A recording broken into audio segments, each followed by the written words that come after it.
Today, I am going to share with you a story from my life, filled with pain, mistakes, and ultimately, a new hope.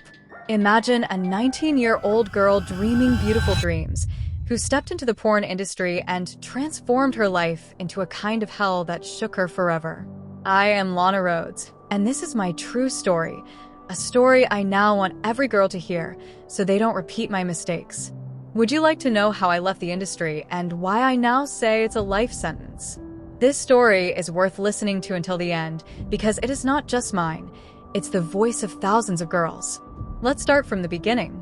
My real name is Amara Maple, and I was born in 1996 in a small area of Chicago. My mother was a single parent, managing everything at home alone. I had an older sister who suffered from schizophrenia.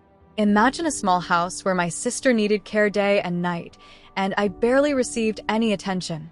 I felt lonely, and watching Playboy models on TV thought, wow, this is a glamorous life. A life like Anna Nicole Smith, money, fame, everything. But the reality was that my life started on the wrong path. During my teenage years, I got caught in addiction with a boyfriend. We committed thefts and broke into homes. At 16, I was arrested and sent to the Warrenville Youth Center. I spent a year there, cold walls, strict rules, and cries in the night. I earned my GED and was released for good behavior, but the experience left a scar on my heart. At 17, I thought it was time for a fresh start. I got a hostess job at a restaurant, then began working at a strip club. There, people would watch me, clap, and I felt loved. But soon, at the age of 19 in 2016, I entered the porn industry. My first shoot, on a set in Los Angeles with cameras, lights, and an agent saying, "It's easy, just smile and do it." I thought, this is the path to fame. After the first film, I thought maybe it was okay, but the reality was different. My agents were strict, saying, "Do harder scenes, the money will come." I, being a people pleaser, kept agreeing. "Okay, sir, as you say." But inside, I was scared. I remember one scene clearly. An older man, maybe 50, was on set while I was 19. The agent said, "You have to do this, no option." I asked, "Is this necessary?" He said, "Yes, if you want fame." I did it, but after the scene ended, I went to the bathroom and cried. My body hurt, my heart broke. What am I doing? I asked myself. But driven by money and pressure, I kept going. Another scene was the worst of my life. A man had a bowl and kept forcing me to choke until I vomited. Then, he urinated in it and said, "Now drink this." I was terrified, tears in my eyes. "No, please, not this." But he said, "It's part of the scene. Do it or you lose the job." I did it, and that moment broke me forever. Later, I spoke to a therapist, but the pain didn't lessen. I wondered, is this life? Where people treat you like an object. In just 8 months, I did several films, Pretty Sloppy 6, The Obsession, and my own movie, Lana. People liked me. I became #1 on Pornhub. In 2018, I won the AVN Award for Best New Starlet. But that fame was a trap. I saw how the industry used girls. Friends told me some girls were choked unconscious, carrying lifetime scars on their bodies. I realized it was a life sentence. Once inside, even if you leave, people only see you that way. At the end of 2017, I quit. The agent said, "Are you crazy? You're leaving money behind." I replied, "No, it's taking my soul." I focused on Instagram and became an influencer.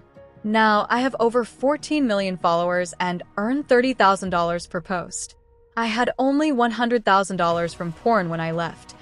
Now I am a multi-millionaire. But the pain didn't end. Nights were filled with depression and suicidal thoughts. I cried and asked, why did I do all this? On the podcast 3 Girls, 1 Kitchen, I cried while sharing. Some scenes were traumatic. I want all my videos deleted. The host asked, regret? I said, yes. If I could go back, I would leave everything, just to regain my dignity. In 2022, I became a mother. My son is the light of my life. Now I podcast, work on OnlyFans where I am in control, and run a lingerie line. But people still say, "You're a porn star." Neighbors say, "Don't live near us. There are kids." Boyfriends say, "I can't accept your past." This stigma lasts a lifetime. On Bradley Martin's podcast, I said, "I am now against the porn industry. It's bad for both girls and boys. I've seen agents pressure girls to do more for less money." I shared that a YouTube influencer told me, "I make $15,000 per post," and I thought I was doing scenes for $1,200. This isn't fair. Now I tell other girls, don't enter this industry.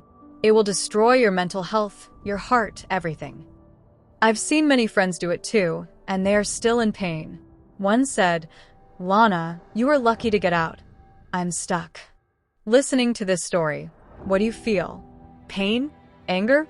Hope? These were all my emotions. I made mistakes, but now I am learning from them. In 2021, on the Tap In podcast, Hari Josie asked, "Regret?" I said, "Yes, and if I could, I'd delete all videos." Now I feel ashamed, but this shame is a lesson for me. I want you all to learn too. If you or someone you love is heading into this industry, stop. Seek help. There are helplines like Samaritan's 100 and 16123 where you can talk. And remember, nothing is more important than dignity and mental health. There is no revenge, only a new beginning. My story is proof that you can emerge from a mistake.